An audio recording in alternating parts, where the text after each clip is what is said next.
Det ser hyfsat skick ut. Det som oroar mig lite grann är att det är ganska mycket spel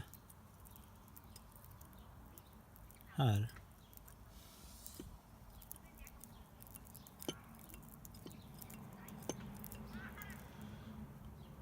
Och det andra, det är att det är ganska mycket spel. Du ser det,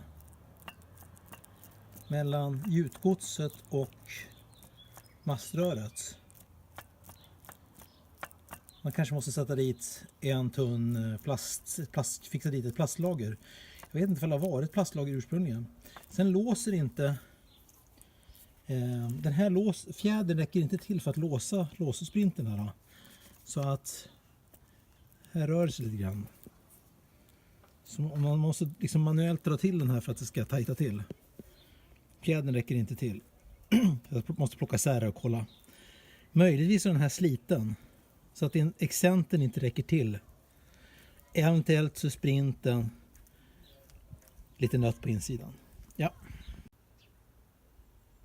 Ja, jag har mätt upp den här dämpningsjusteraren.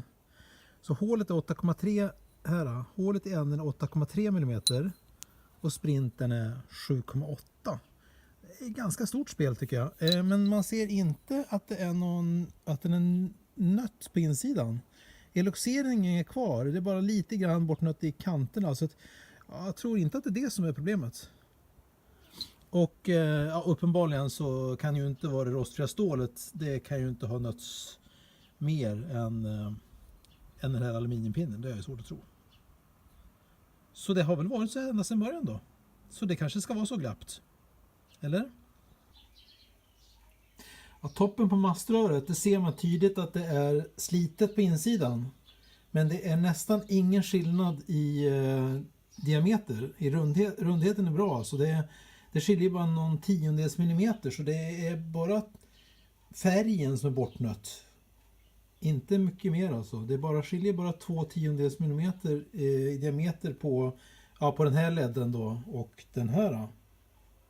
Ja. En annan fråga är ifall den här änden på maströret, om det ska vara insmort med massa fett på det här sättet.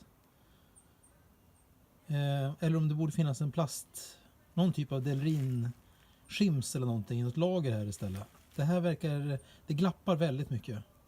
Och det gör ju också att den här sprinten inte får grepp. Den ska ju bromsa, känns det som.